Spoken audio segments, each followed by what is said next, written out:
ഭീഷണിക്കൊന്നും വഴങ്ങുന്നവരല്ല ആശമാർ. കാരണം ഞങ്ങൾ 8 module training കഴിഞ്ഞ് പലവിധമായ ട്രെയിനിങ് കഴിഞ്ഞ് ഞങ്ങൾ കയറിയവരാണ്.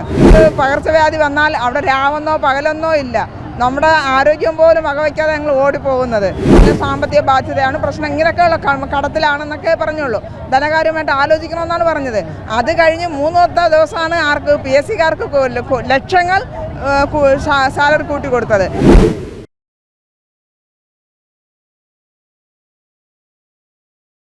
നമസ്കാരം. ആശാവർക്കർമാരുടെ സമരം 18ാം ദിവസവും അതിശക്തമായി തന്നെ തുടർന്നുകൊണ്ടിരിക്കുകയാണ്. ഇതിന് പിന്നാലെ ഇപ്പോൾ CITUവിൻ്റെ നേതൃത്വത്തിലുള്ള ആശാപ്രവർത്തകർ നാളെ മുതൽ ഇവിടെ ഒരു ബദൽ സമരം, അതായത് ഇവിടെ ആശാവർക്കർമാരുടെ സമരം നടക്കുകയാണ്. ഇതിന് തൊട്ടടുത്ത് തന്നെയായ ഒരു ബദൽ സമരം CITU നടത്തുമെന്ന് പറയുന്നു.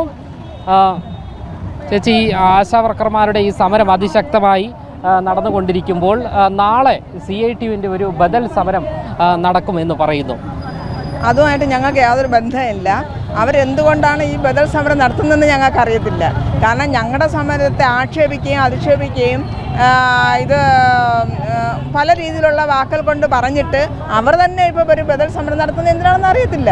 അവർ എന്തുകൊണ്ട് ഇത്രയും ദിവസം അവരിവിടെ പോയിരുന്നു? ഞങ്ങൾ രാപ്പകൽ ഇന്ന് 18 ദിവസം കൊണ്ട് ഇവിടെ സമരം ചെയ്യുന്നത് കണ്ടപ്പോൾ ഞങ്ങളെ എങ്ങനെയെങ്കിലും പിന്തിരിപ്പിക്കാൻ വേണ്ടി പല വിധത്തിലുള്ള ഔദ്യോഗികമായിട്ട് ലെറ്റർ കൊടുത്താൽ ആശമാർ അത് ചെയ്യാൻ പാടില്ല, ഇത് ചെയ്യാൻ പാടില്ല, അങ്ങനെ പോകരുത്, ഇന്ന ജോലിക്ക് കയറിയില്ല എങ്കിൽ ഇനി പിരിച്ചുവിടും, വേറെ ആൾക്കാരെ വയ്ക്കും എന്നൊക്കെ ഭീഷണിപ്പെടുത്തുക. ഈ ഭീഷണിക്കൊന്നും വഴങ്ങുന്നവരല്ല ആശമാർ. കാരണം ഞങ്ങൾ 8 മോഡ്യൂൾ ട്രെയിനിങ് കഴിഞ്ഞ് പലവിധമായ ട്രെയിനിങ് കഴിഞ്ഞ് ഞങ്ങൾ കയറിയവരാണ്. ഒരു സുപ്രഭാതത്തിൽ ഒരാൾക്ക് വന്ന് അവിടെ ജോലി ചെയ്യാൻ പറ്റുമോ? അപ്പോൾ അത് അല്ല, ഇന്ത്യ എന്ന മഹാരാജ്യത്ത് നടക്കുന്ന സംഭവമാണോ? അല്ലേ? അങ്ങനെ. അപ്പോൾ അതുമായിട്ട് ഞങ്ങൾക്ക് യാതൊരു ബന്ധമില്ല. അവരുടെ ഉദ്ദേശം എന്താണെന്ന് അറിയത്തുമില്ല. ഒരു പക്ഷേ നമ്മളെ പൊളിക്കാനാണ് നോക്കുന്നതെങ്കിൽ അത് പൊളിയത്തുമില്ല. ഞങ്ങൾ സ്ട്രോങ് ആയിട്ട് നിൽക്കും. അതായത് ഈ പ്രശ്നം പരിഹരിക്കാൻ നമ്മുടെ സംസ്ഥാന സർക്കാരിന് താല്പര്യമില്ല എന്നുള്ളൊരു സൂചനയാണോ ഇതിലൂടെ നൽകുന്നത്? തീർച്ചയായും. അല്ലെങ്കിൽ അവർ ഞങ്ങൾ 18 ദിവസം ആവുന്നില്ലേ, എന്തുകൊണ്ട് അവർ ഒരു ദിവസം പോലും ഞങ്ങളെ വിളിക്കാറുണ്ട്? ഒരു ദിവസം മാത്രം അത് ആരോഗ്യവകുപ്പ് മന്ത്രി വിളിച്ചു. പക്ഷെ ഒരു കാര്യം നമുക്കത് അവരപ്പോൾ പറഞ്ഞ സാമ്പത്തിക ബാധ്യതയാണ് പ്രശ്നം, ഇങ്ങനെയൊക്കെയുള്ള കടത്തിലാണെന്നൊക്കെ പറഞ്ഞുള്ളൂ. ധനകാര്യമായിട്ട് ആലോചിക്കണമെന്നാണ് പറഞ്ഞത്. അത് കഴിഞ്ഞ് 3 ദിവസമാണ് ആർക്ക് PSCക്കാർക്ക് ലക്ഷങ്ങൾ സാലറി കൂട്ടി കൊടുത്തത്. അപ്പോൾ ആ ഫണ്ട് എവിടെ നിന്ന് വന്നവർക്ക് മനസ്സിലായില്ല. അപ്പോൾ അവർക്ക് കൊടുക്കാൻ ഫണ്ടുണ്ട്, ആശമാർക്ക് കൊടുക്കാൻ ഫണ്ടില്ല. എന്നിട്ട് പറയുന്നത് ഏറ്റവും കൂടുതൽ ഓണറേറിയം കൊടുക്കാൻ ഞങ്ങൾക്കാണെന്ന്. അത് ഒന്ന് ആലോചിച്ച് നോക്കണ്ടേ? ഇന്ന് ഏതൊരു മനുഷ്യൻ ജോലി ചെയ്താലും 750 കുറഞ്ഞു ഒരു ദിവസം ജോലി ചെയ്യുമ്പോൾ ഇല്ല.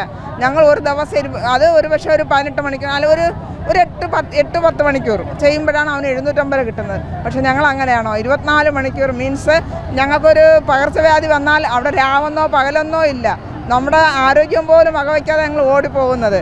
അപ്പോൾ എന്ത് ഇഷ്യൂ വന്നാലും ആദ്യം ചോദിക്കുന്ന ആശമാരെവിടെ? ആശമാർ അറിഞ്ഞില്ലേ ഇന്നൊരു പ്രശ്നം ഉണ്ടായിരുന്നു, ആശ എന്തുകൊണ്ട് അറിഞ്ഞില്ല എന്ന ചോദ്യമാണ് വരുന്നത്. അപ്പോൾ അങ്ങനെ നമ്മുടെ കാര്യങ്ങളെല്ലാം, അവരുടെ ആവശ്യങ്ങളെല്ലാം, നമ്മുടെ ആരോഗ്യം മേഖലയിലെ എല്ലാ കാര്യങ്ങളും വളരെ നന്നായിട്ട് നോക്കി പോകുന്ന ഞങ്ങൾക്ക് ഒരു ദിവസം കിട്ടുന്നത് 232 രൂപ. അപ്പോൾ അത് ഏറ്റവും വലുതാണോ?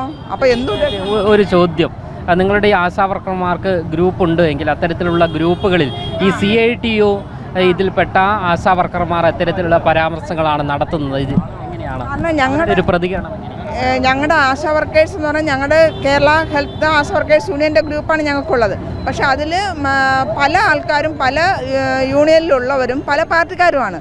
പക്ഷേ ഇപ്പോഴത്തെ ഈ സമരത്തോട് അവർ അനുകൂലിക്കുകയാണ് ചെയ്യുന്നത്. കാരണം പിന്നെ അപൂർവം ചിലർ മാറുന്നെന്ന് പറയുന്നുണ്ട്. അവരാണോ നാളെ ഈ സമരത്തിനെത്തുന്നത്? ആയിരിക്കാം. നമുക്ക് അത് ആരാണെന്ന് പറയാൻ പറ്റത്തില്ല. ഇനി അവരാണോ അതാ വേറെ ആൾക്കാരാണോ കൊണ്ടുവയ്ക്കുന്നതെന്ന് നമുക്ക് ആശാപ്രവർത്തകരാണോ എന്നുള്ളത് തന്നെ ആ സംശയമുണ്ട്. കാരണം നമ്മുടെ ഈ വരുന്നത് എല്ലാ പാർട്ടിക്കാരും അടങ്ങിയതാണ് ഞങ്ങളുടെ ഈ സമരത്തിലൂടെ എത്തുന്നത്. അപ്പോൾ അതുകൊണ്ട് ഇനി അവർ കൊണ്ടുവരുന്നവർ ആരാണ്? അവർ വലിയ കാലത്ത് ഒരു മെസ്സേജിലിട്ട് ചോദിച്ചെന്ന് കുറേ പെണ്ണുങ്ങളെ കെട്ടിയൊരുക്കി കൊണ്ടിരുത്തിയിരിക്കുന്നത് അവർ ആശമാരും. അപ്പം ഞാൻ ആ വ്യക്തി കൊടുത്ത മറുപടി, നിങ്ങൾ ആദ്യം ഇവിടെ വാ, സെക്രട്ടേറിയറ്റിന് മുന്നിൽ വന്ന് ഇവിടെ ഇരിക്കുന്ന ആശമാരോട് ചോദിക്കും, നിങ്ങൾ എവിടത്തെ ഏതാ, അവിടെ പേരും അഡ്രസ്സും ചോദിക്കും. അപ്പം നിങ്ങൾക്ക് വളരെ വ്യക്തമാവുമല്ലോ ഇത് ആശാ വർക്കേഴ്സാണോ കുറേ പെണ്ണുങ്ങളെ കൊണ്ട് കരുത്തിയിരിക്കുകയാണോ എന്ന്. അങ്ങനെ പറയേണ്ട യോഗ്യത ആർക്കാ ഉള്ളത്? അപ്പോൾ പെണ്ണുങ്ങൾ അല്ലെങ്കിൽ സമരം ചെയ്യുന്നത് അത് അവരെ അക്സെപ്റ്റ് ചെയ്യാൻ ഇവർക്ക് പറ്റത്തില്ല. അവർക്ക് എന്തും പൊതുമുതൽ നശിപ്പിച്ചുകൊണ്ടാണ് ഓരോരുത്തർ ഓരോ സമരം കയറിയിട്ട് ഇന്ന് ഭരണത്തിരിക്കുന്നവർ.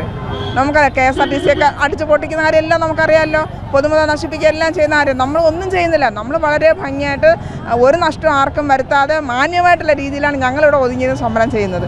ഞങ്ങൾ ഏത് പാർട്ടിക്കാർക്കും പിന്തുണയ്ക്കാം, ആ പിന്തുണ ഞങ്ങൾ സ്വീകരിക്കുന്നുണ്ട്.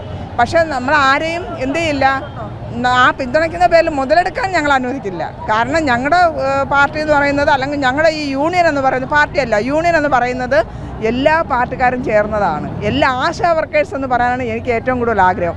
ആശാ വർക്കേഴ്സായിട്ട് പ്രവർത്തിക്കുന്ന എല്ലാ വ്യക്തികളും ഇതിലുണ്ട്. അതാണ് ഏറ്റവും കൂടുതൽ നന്നായി. ഓക്കെ, എന്തായാലും നാളെ ഈ CITUവിൻ്റെ ആശാ വർക്കർമാർ ഉൾപ്പെടുന്ന ഒരു ബദൽ സമരം ഇപ്പോൾ നാളെ നടക്കുവാൻ പോവുകയാണ്.